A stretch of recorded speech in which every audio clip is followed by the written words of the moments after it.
Gracias a ti por acompañarnos, Enrique. Bueno, veíamos en ese primer segmento un resumen de los últimos acontecimientos de este fin de semana y de la jornada de este lunes respecto a la situación con Estados Unidos, luego de que ellos anunciaran un despliegue en el Caribe Sur para lo que han denominado una lucha contra el narcotráfico, y que desde el gobierno de Venezuela se ha denunciado que la intención es otra, pues con los argumentos que hemos venido revisando durante los últimos días respecto al tema del tráfico que se realiza en su mayoría por el Pacífico y no por el Caribe. En fin, están estas dos tesis allí.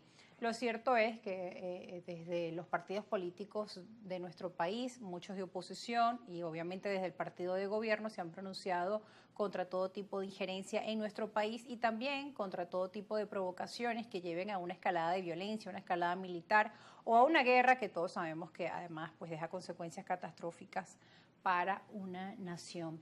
Quisiéramos tu punto de vista. Hay información nueva de última hora, una nueva acción por parte de Estados Unidos contra una embarcación que, según informaba Trump desde su red social, ha dejado 3 personas fallecidas. Circulaba además un video de la detonación, es decir, como el primer incidente.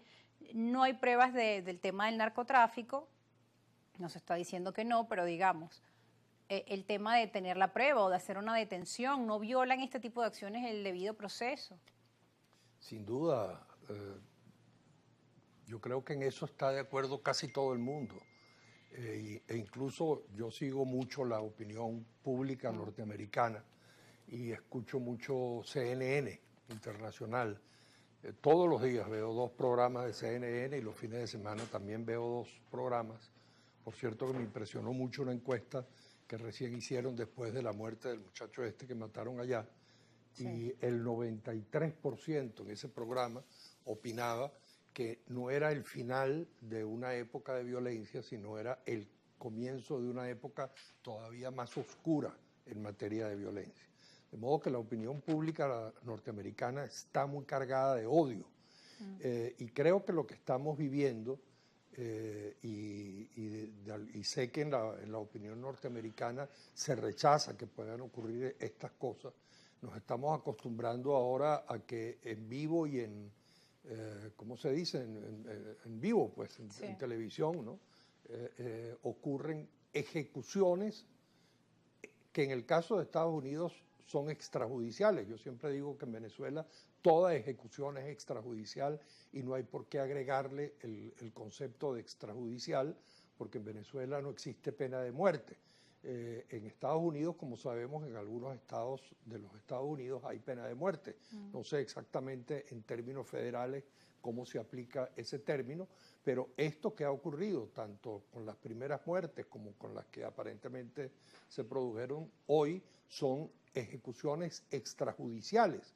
Y sé que en la opinión pública norteamericana, porque he escuchado a muchos políticos, incluso conservadores, pero en todo caso demócratas, liberales en Estados Unidos, preocupados por este tema de que el gobierno de los Estados Unidos no solamente cometa estos crímenes, que son crímenes de lesa humanidad, y además los pueda ostentar acerca de ellos.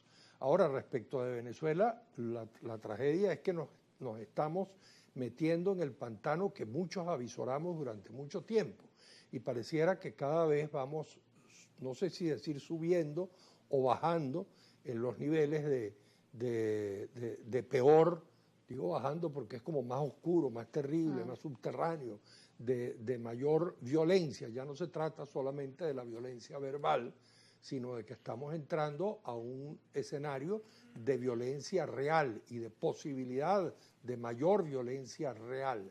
Es decir, ya no son 2 extremos que se acusan y se señalan y se insultan alguna vez, en otro nivel, sino que estamos en un nivel en el cual, por un lado, un sector de la oposición y Estados Unidos metido como un factor de la lucha política interna dentro de Venezuela, dice que en todo caso va a usar, que está en la disposición de usar métodos violentos para derrocar al gobierno.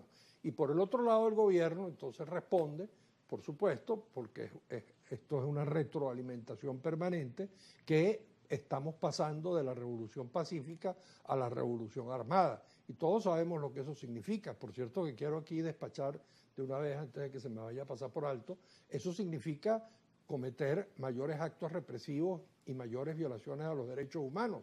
En estos días está desaparecido un gran amigo mío que es Macario González, con el que tengo muchísimas diferencias.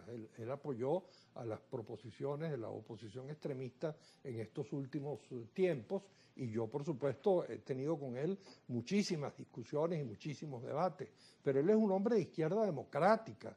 Hasta nuevo aviso, eso es lo que yo conozco de Macario González, de modo que yo le he pedido públicamente al fiscal que por favor informe dónde están. Ahí están, he visto el video de la hija, he visto la declaración, me llegó el mensaje escrito de la esposa diciendo que no le aceptaron la denuncia en la fiscalía allá en Barquisimeto, sí le aceptaron en los tribunales el habeas corpus, pero bueno, por lo menos debería haber una información inmediata sobre lo que está ocurriendo. Yo aquí le digo a Nicolás Maduro, a Cilia Flores, a Tarigüeya Saab, a Delcy, a Jorge, por eso no fue por lo que luchamos en los años 90 en favor de los derechos humanos, porque luchamos mucho por los derechos humanos, pero no para que a un venezolano cualquiera, pero en este caso además un ex compañero de lucha como Macario González esté sencillamente desaparecido, por Dios, que no se pueda saber dónde está. Eso me parece a mí sumamente grave. Entonces, esta situación, este clima, lo que va logrando, el saldo final de esta operación extremista de buscar a Estados Unidos y de amenazar al gobierno con una intervención militar extranjera, porque lo han dicho de manera explícita, o con un eventual golpe de Estado, lo que hace que el gobierno sea cada vez más autoritario y más represivo, ¿no?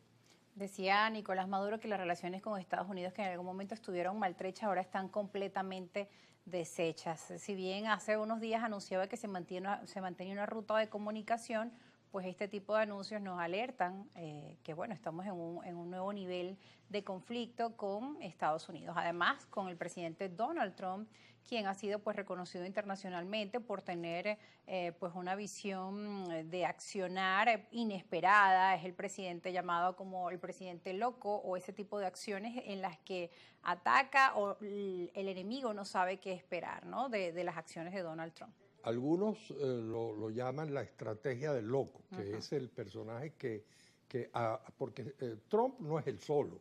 Trump representa un sector social, político, económico de los Estados Unidos, que consiguió al actor perfecto para sus propósitos, porque efectivamente en el mundo entero Trump parece un loco y amenaza, y parece que puede cumplir sus amenazas. Hasta ahora cumple algunas, pero no las cumple todas. Yo siempre recuerdo, y lo publiqué por allí, que en un determinado momento él dijo: haré desaparecer a Corea del Norte con rayos y centellas.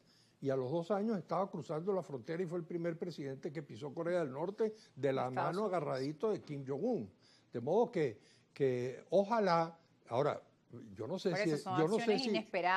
si los norteamericanos, aquí en Venezuela hay funcionarios de la Embajada de Estados Unidos que deben estar escuchando este programa y deben pasar la información a los Estados Unidos. Yo no sé si se dan cuenta el papelón que está haciendo el gobierno de los Estados Unidos, moviendo a la 4ª flota para sencillamente hundir a 2 lanchitas que eventualmente podrían estar llevando algo de droga, pero que caramba, no tiene la significación para esa movilización militar que están haciendo, ¿no? Tenemos que ir a una pausa, al regreso seguiremos conversando.